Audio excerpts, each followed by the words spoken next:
You are listening to the Knightline Sports Network, brought to you by Travis Dever and the Dever Team, 386-690-1636. Welcome to Knightline at Night on WDBO 107.3 FM and AM 580.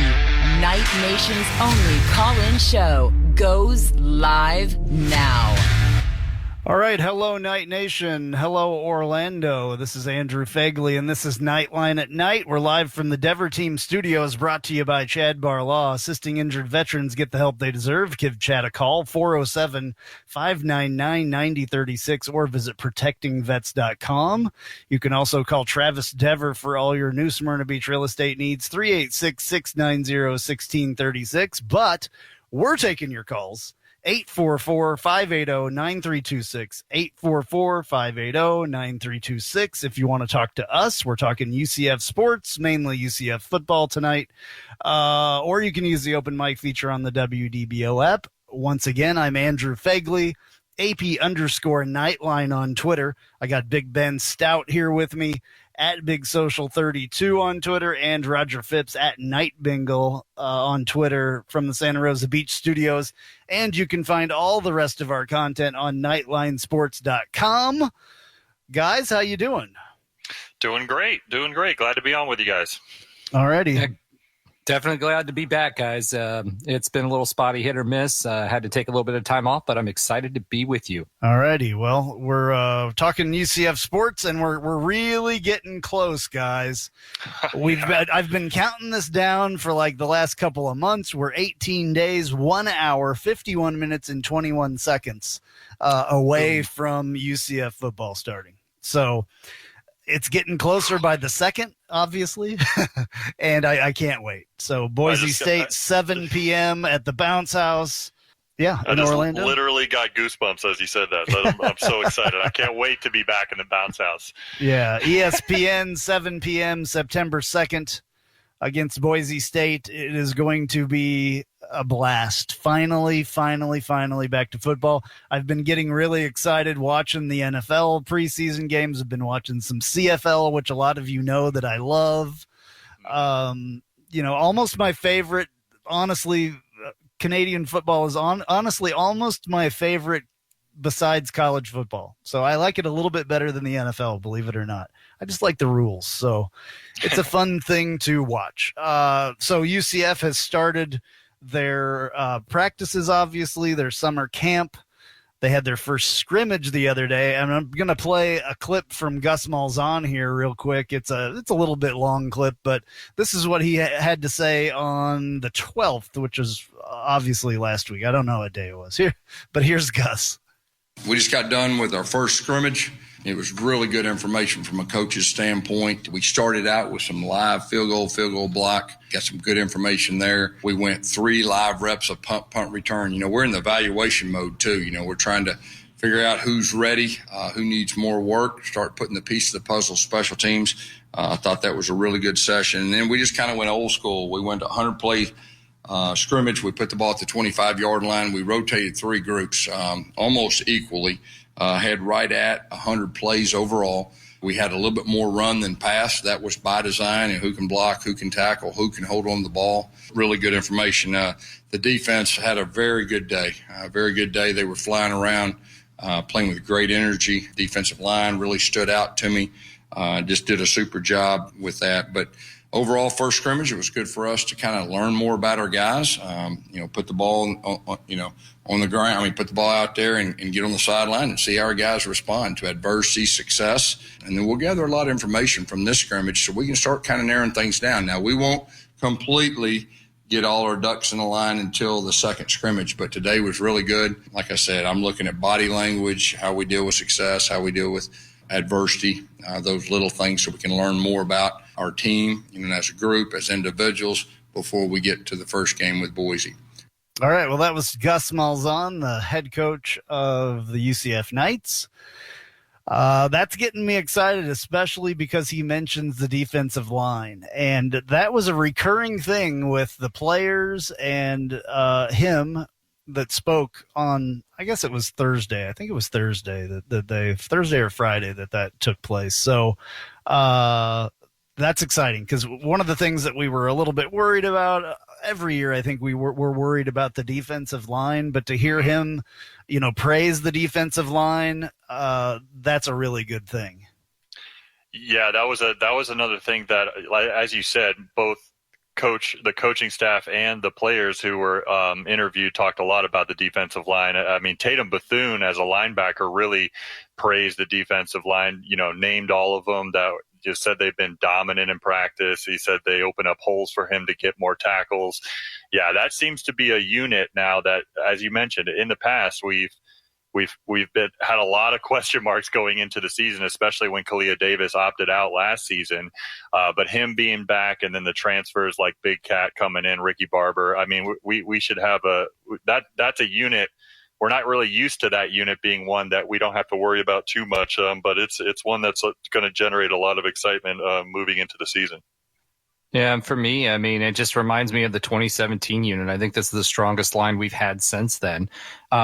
Just read the names out: Tremont Morris Brash, Kalia Davis, Cam Good, Big Cat Bryant, and obviously Ricky Barber. I mean, in addition to the other folks like Anthony Montalvo that was having a breakout year last year, and Landon Woodson, Steven Zayas, those guys were all starting to put pieces together last year. But when you add this other layer with bringing those folks back and then bringing some new talent in, it should be a dominant defensive line. Absolutely. And that's a big thing that we've kind of missed the last couple of years, was a dominant defensive line. And that can, fix a lot of things as far as the defense goes. We've talked for the last couple of years about not having as much pressure on the opposing quarterback, and that's something that we really need to get under control. Yeah, I mean, you mentioned it, and when we had Randy Shannon here as our defensive coordinator, I mean, his defensive scheme really relied on getting pressure from the defensive line on the quarterback. And as you mentioned, we just haven't really had that the last few seasons. And it's good that Roger talked about the 2017 line, because obviously we had a great defensive line, and that would get pressure on the quarterback, but it also kind of allowed athletic linebackers like at that time Shaquem Griffin to really get through and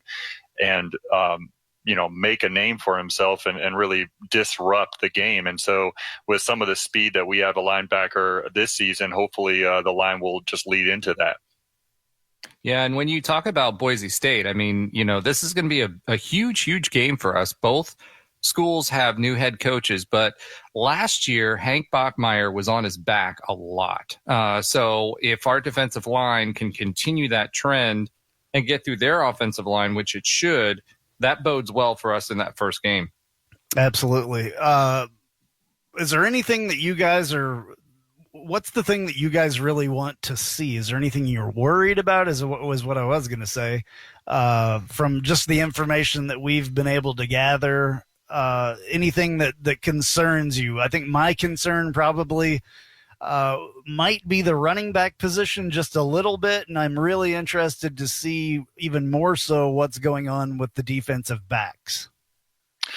Yeah, those are the two that I was going to mention. I mean, certainly when you lose one guy from a unit like we, Benno Thompson got either dismissed or left the team recently, you're like, all right, it's a deep room, like we should be okay. And then you hear, Mark Anthony Richards is banged up too. So it's you kind of like, once you start to chip away at that depth, now you're looking around like, okay, well now it's becoming a little bit of a thinner unit, but we do still have some great players at that position.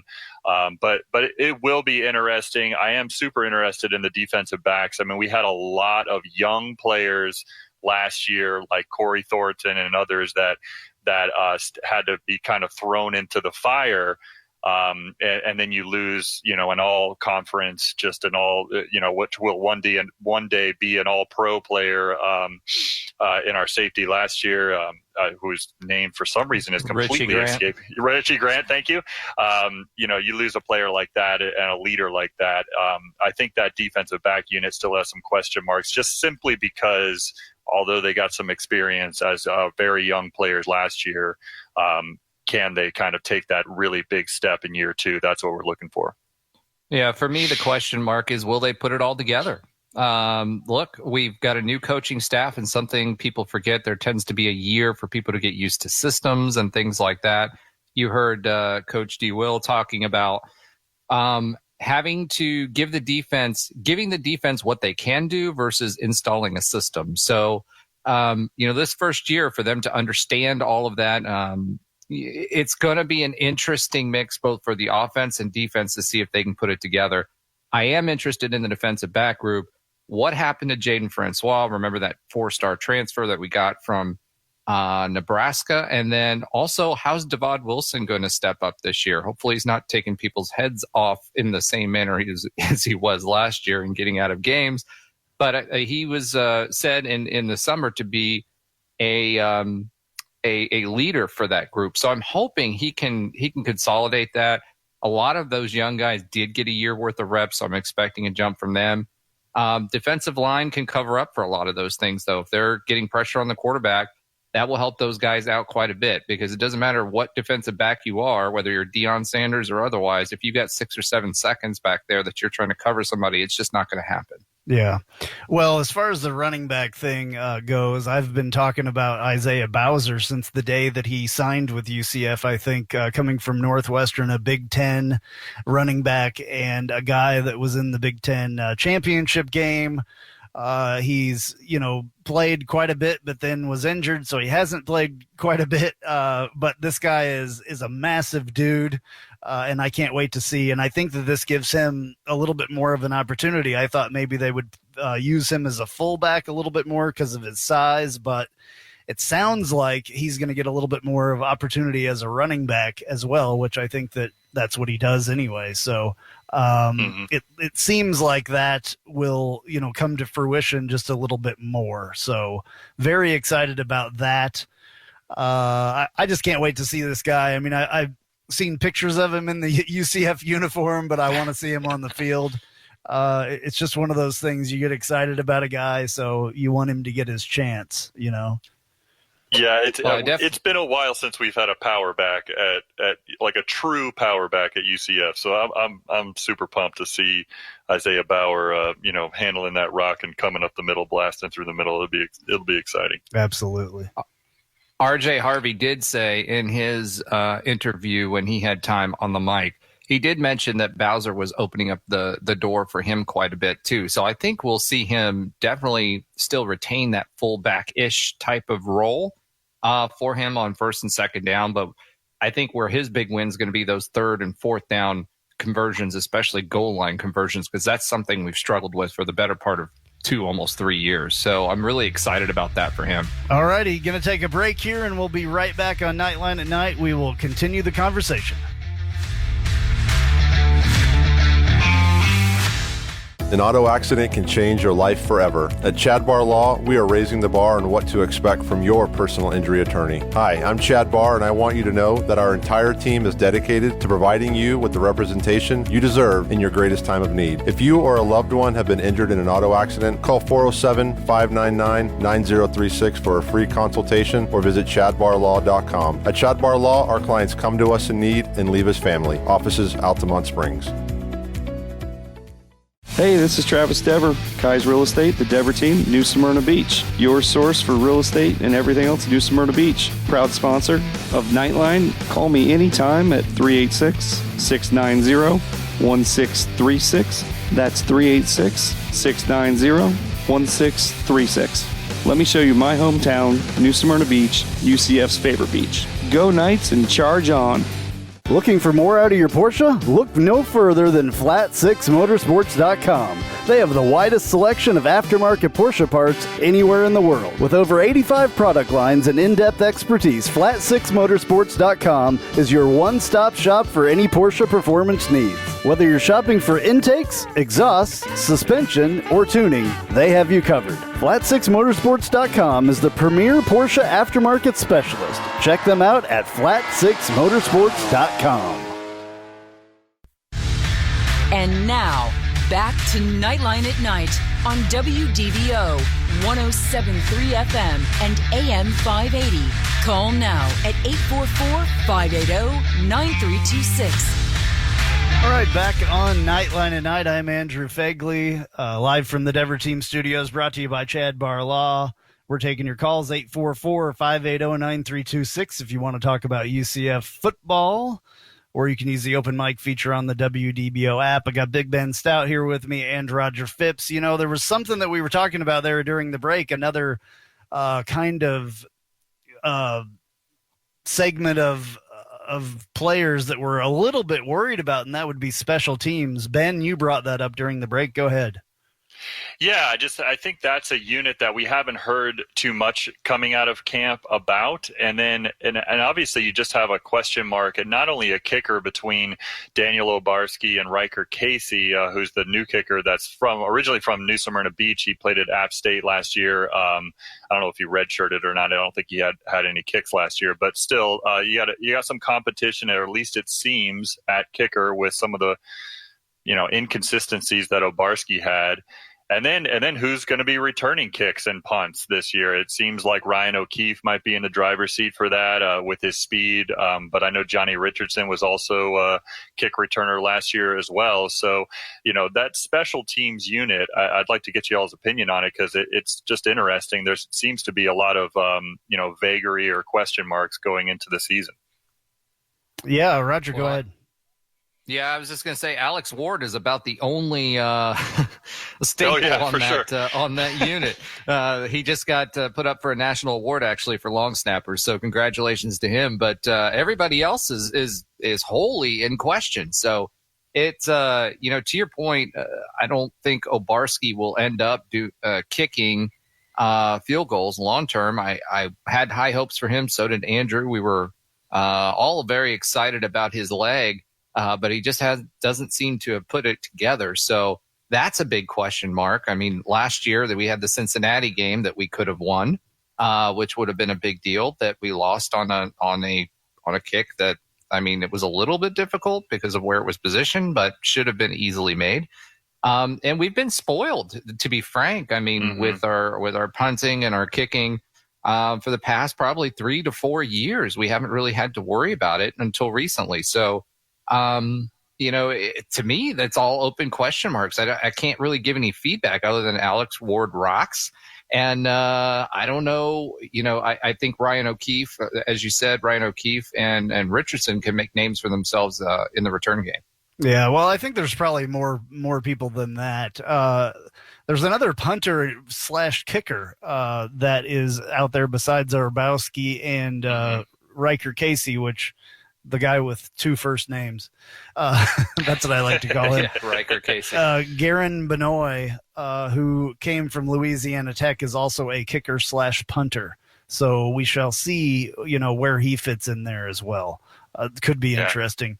And I bet there's some guys on this roster that we aren't even thinking of that may be returning kickoffs and punts as well. So, I mean, I know the guys that we just saw. And the other thing I want to say is, I still have some faith in Daniel Orbowski. I want to see him succeed, and he's had time off of, during the off season.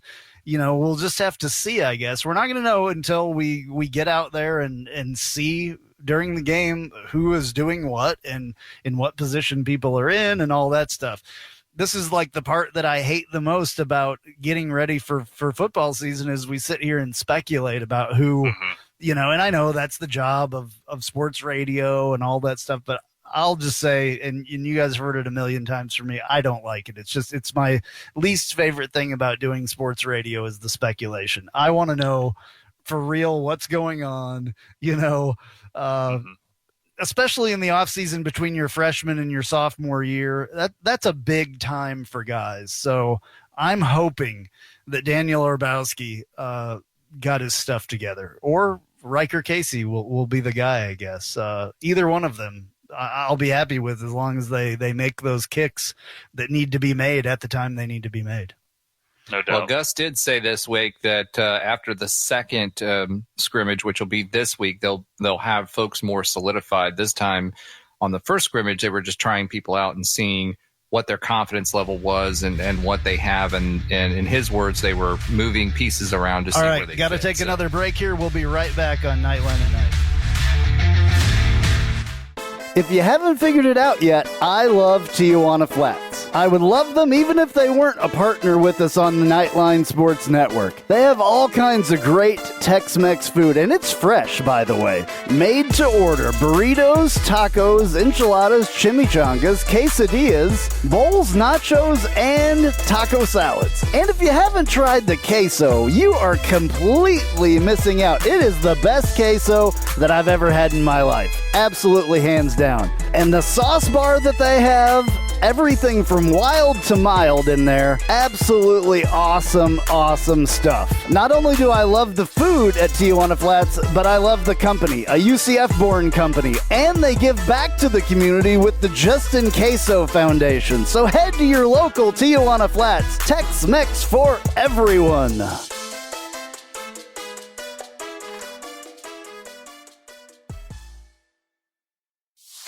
Hey Jeep Wrangler owners, have you ever sat in your office at work and watched the rain just pour into your Jeep because the weatherman said that there was a 0 chance of rain?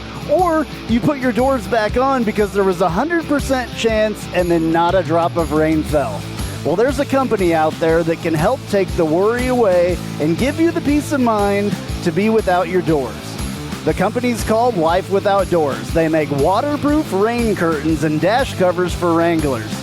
Life Without Doors is there to help make the decision to leave the doors at home an easy one. Find out more at lifewithoutdoors.com.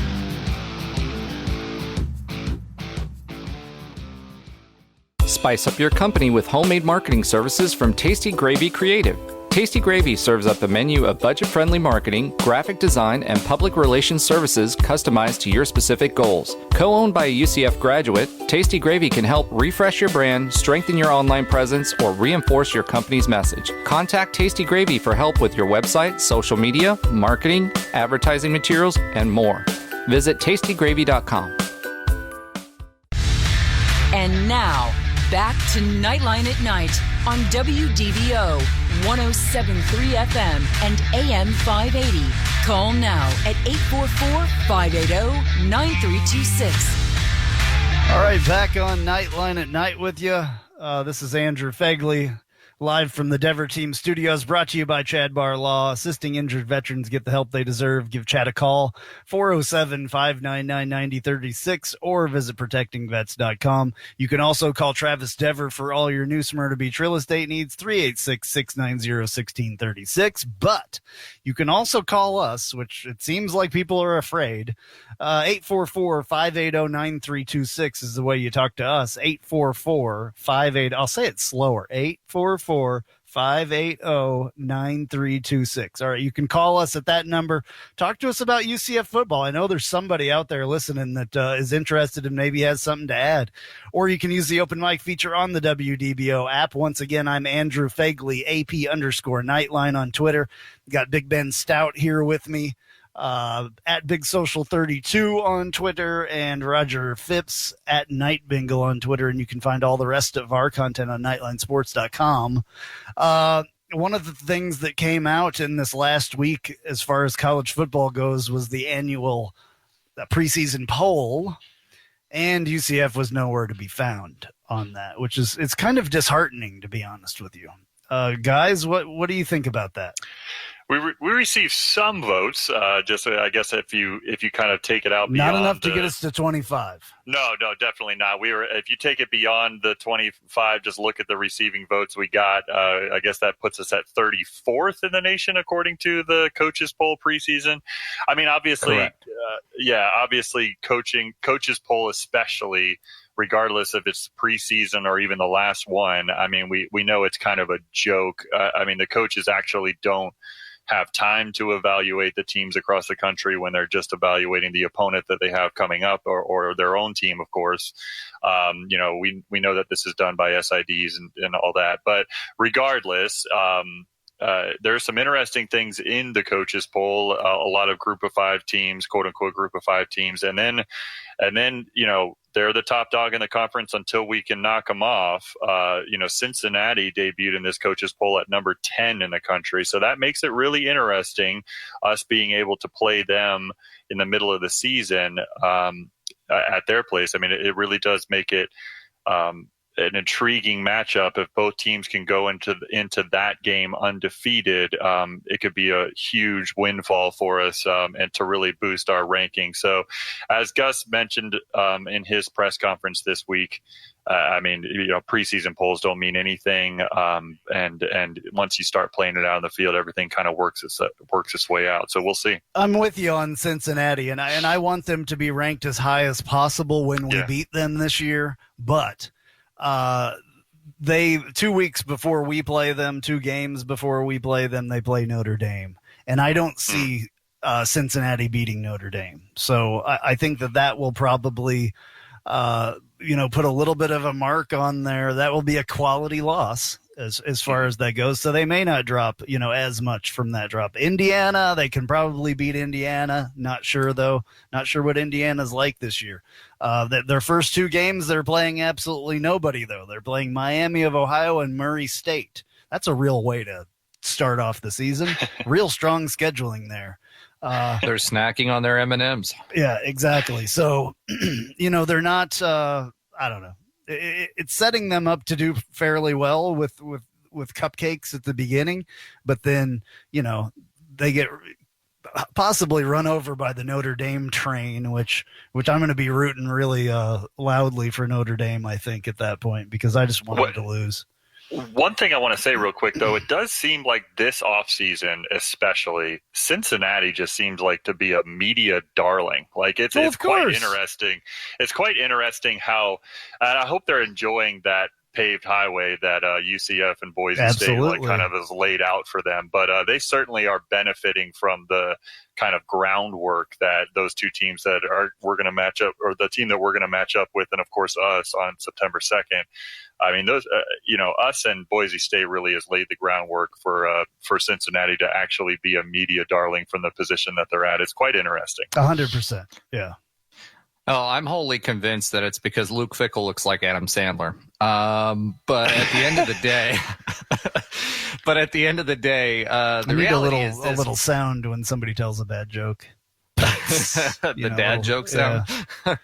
Wah, wah, wah. Wow. But reality is this, guys. A couple of things. Back to your original point, Ben, about being number 34. Listen, I think that's a statement of our brand, to be honest with you, because coming off of our mediocre season last year and that beatdown we got from BYU, we're lucky to be number 34. So to me, any other previous UCF team 4 or 5 years ago, we would have been in the 50s. So, to me, I think that's actually a positive because we got multiple votes. We got tens of votes in that poll versus just the, one that FSU got, which who did that? Actually, it was 20s of votes, 29. Mike Norvell. Yeah, Mike Norvell gave himself a vote. But other than that, it's just like, I think that's a positive statement about our brand. As to Cincinnati, we built ourselves as the challenger brand. We did that because we were anti-establishment. A lot of the narrative that's been carried on since then has been great for us in general because we're on the lips of a lot of people, as was said in the past. However, that also means if you're the anti-establishment, everybody knows your name, but you're also not going to get the love that Boise State would back in the day when they were going through their string of victories, or now Cincinnati. So at the end of the day, I'm happy for Cincinnati. I'm not so convinced they won't play Notre Dame tough, to be honest with you. I think I never said they wouldn't play them tough. They're not going to beat them, though, I don't think. I don't know, man. Notre Dame's had some issues. They're coming off last year, and they're not expected to be as strong this year. And Cincinnati's bringing back most of their team, with the exception of the running backs. They're number 7 in this poll. They're not expected to be very good. A lot of respect for Notre Dame as usual in the preseason polls. Exactly. I'm telling you, that's the coaches poll, and what I've read on them, they're not going to be as good as they were in previous years. Their quarterback situation is a mess as well. Okay. I think to your point, though, if Cincinnati does play them tough, regardless win or lose, they're probably not going to drop too much further. So we'll still be set up really well for a great opportunity to beat a ranked team. Even if they have one loss going into our game, it'll be, a great opportunity for us to kind of get our boost in the polls if we can go into their place and beat them, because they should still be ranked as long as they can play Notre Dame tough. Because as Andrew said, quality losses matter even if you're a group of 5 team. Yeah, it's ridiculous quality losses. All right, yeah. so I hate the term. Yeah. I hate the term. It's like nailed on a chalkboard. I hate saying group of 5. I hate saying quality losses. And I just put it in the same sentence. I don't know what I'm doing. Exactly. Yeah. So other group of 5 teams that were in the poll: number 23 Louisiana, Ragin' Cajuns, and Coastal Carolina, and I have no idea what their mascot is. So. It's like some kind of Coastal Carolina is that some kind of chicken or something. rooster thing. The Chanticleers. Chanticleers. Oh, Chanticleers. Yes. Is that a brand of rooster? Is that what that is? I have no idea. It's some sort of rooster analogy. I don't know. I could go really wrong on this, but not to go down that rabbit hole real quick. Not to go down that rooster hole. Yeah. Oh boy. I will say though, it is a good point that you brought up, Roger, that like us being in the position that we're at, coming off of a really bad year where we lost a lot of good players on defense, especially and lost a couple of key receivers especially, but it is good to get some respect, a modicum of respect of receiving votes. That's a fair point on your part. But obviously I think that we're getting that respect just because of what Gus has done since he's been here and the transfers that have been brought in to help us out this year, along with the massive amount of respect that Dylan Gabriel running the show is gonna get on a national level, because he's just a top 5 quarterback in the country. There's no doubt about that. All righty. Well, Louisiana, I don't think will be in there for long because they play their very first game against number 19 Texas. So that will probably take them out pretty quickly. I don't see Louisiana. Number 19 Texas. That's a joke. Yeah. Well, of course, Texas is always in it, though. It doesn't matter how good or bad they were the last season. They just get automatically put in there. Someplace. Very similar to Notre Dame in that situation. Actually, Notre Dame and Texas seem to get a lot of respect in those preseason polls. Yeah, is Michigan in here anywhere? They would be one of the other ones. They're USC, the other one, yeah. That's another one. Yeah, USC, they're horrible. Yeah, there's a couple. USC's Miami gets 14. put in there. Yeah, Miami gets put in there, which shouldn't be in there as well. Iowa probably shouldn't be in there. There's quite a few. Ole Miss, I don't know what happened there. They got in there. They weren't very good last year. So. Yeah, I don't and get it. To speak to our opponent on September 2nd, Boise State, we got 29 votes. Boise State got 27, so they're in that. They're right there with us, kind of grouped with us. So, that game being kind of the main kickoff to the season, not much competition on ESPN. With that game being on ESPN that night, it should be a matchup that draws a lot of eyeballs to the television set. Absolutely. And those eyeballs are important when it comes to this stuff, especially the national sports writers and everybody who gets to vote in the actual poll, not just the coaches poll.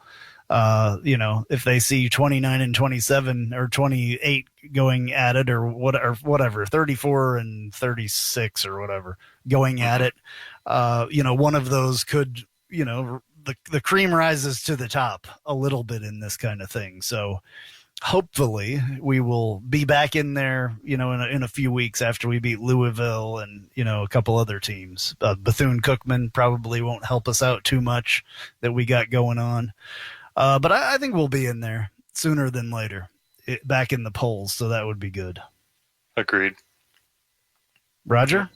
Well, my point is this. If we beat Cincinnati, I bet you we jump in the top 25. So, we have an opportunity to get in there pretty quickly. So for me, that Boise State game, if we win that one, we got Louisville in between that Cincinnati game.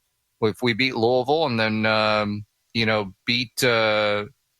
beat Cincinnati, I think that's pretty solid roster bump there when it comes to moving us forward and upwards in the polls. So we've got a good shot, guys, at being in the teens, and it seems that the the committee has been a little more lenient on allowing non-autonomous 5 teams. That's what you can say, Ben.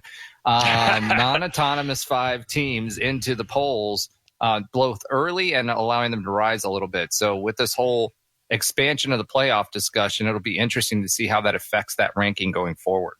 Any games? Go ahead. Oh, just real quick. I was just going to say, I think if we're 4-0 going into the East Carolina game before the Cincinnati game, we're for sure be ranked in the top 25, if not the top 20. When you got, I know Bethune-Cookman is what it is, but if we go in, beat Boise State, especially handily at home, at Louisville, at Navy, I think in the 4-0, with some other shakeups that'll happen with other teams, I think we'll be in the top 25, no doubt, a week before we play Cincinnati. I agree with you. Yeah, I think we'll be in it at that point or a little bit before, probably. Especially if we make some really good, solid, wins. All right, going to take another break here. We'll be right back on Knightline at Night.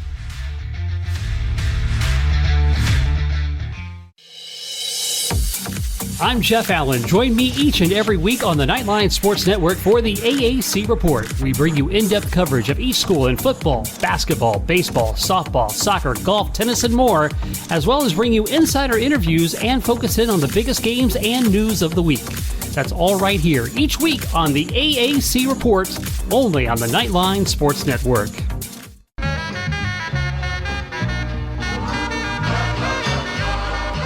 Welcome. This is a promo for the Take a Left at Albuquerque podcast, new to the Knightline Sports Network. You should listen to it. I say things like this. We need to stop blaming Jerry because we would do the exact same thing if we owned the Dallas freaking Cowboys. Do you know how much fun it is to own the Dallas Cowboys? My guests will say things sometimes like this. It's the Lord of the Flies thing that happens when they don't understand that things are wrong, spoiler alert, until Piggy dies.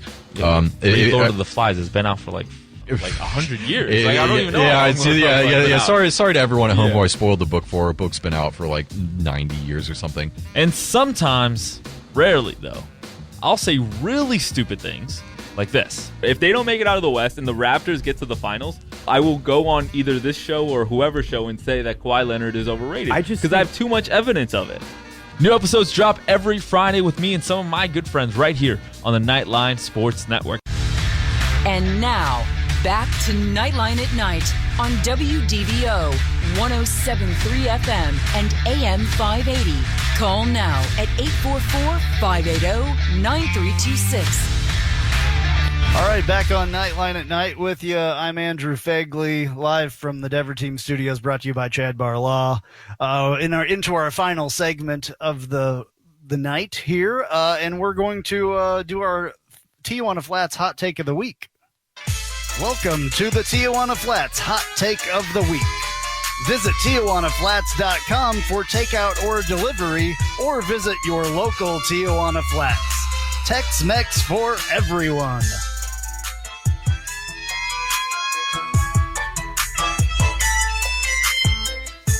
All right, Tijuana Flats getting better and better all the time. Not that it wasn't great in the first place, but they're coming out with new stuff.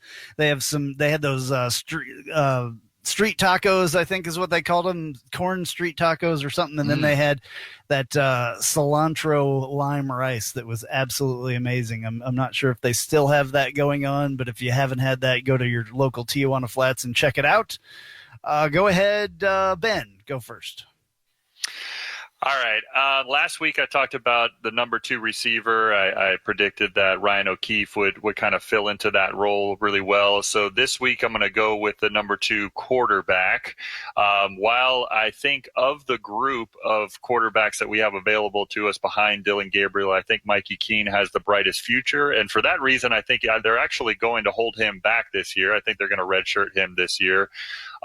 If they can. And I think actually this will be Quadri Jones' year to step in as that number 2 quarterback. Hopefully we won't need any number 2 quarterbacks as long as we're like blowing teams out. We get to see the other quarterbacks. But I think Quadri is going to kind of solidify into that number 2 role that he has been missing out on in the last couple of seasons. Okay, Roger? All right, for me, I'm going to go and predict the future again. You know, I tend to do mine in the future. For my Tijuana Flats hot take of the week, I'm going to say that UCF will have an expanded stadium to at least 55,000 seats by 2024. Oh, okay. Interesting. All right. My Tijuana Flats hot take of the week is what we kind of talked about earlier. I'm going to say we will be ranked by week 3. Somehow, some way, we will be in that top 25 rankings by week 3 because of the way that we play these two opening first weeks. I think that we're gonna, open some eyes, and I think they'll put us in there. So we're real close. So you're saying going into the Louisville game? Or after the Louisville game. So okay. Is that 3 weeks? 3, okay. It's Bethune-Cookman is in the middle of those two. So yeah. So That's right. After Louisville will be the time that we will be ranked, if not before. Yeah, that's a solid prediction. I think if we perform well at those 3 games, it should be Bethune-Cookman, nobody's going to be watching that one except us, and I think it's an ESPN Plus game. So who knows if national media will even look at that one? But I just think if we beat Boise State good and put it on a good performance there and beat Louisville good, obviously you have to beat Bethune-Cookman in there, but then Louisville, I think there'll be quite a few eyes on that Louisville game. Friday night game, kind of a big deal. So we will. I just think that will open up enough eyes that we get the votes that we need to get. And by that time, Texas should have lost 2 games already. So we should slide in at number 19. There we go. Good opportunity. I mean, there's a couple of people that are in here that are going to lose some games. So number 5 playing number 2. Miami plays Alabama first game. I mean, there's definitely some in there that can get beat. So 17 against 18, 23 against 19, 20 against 15. So there's definitely going to be some movement in there. So I think that will be good. Alrighty, well, it's coming to the end of our time here. So we will be back with you next week, exactly the same time. We'll talk to you then. Go Knights. Charge on.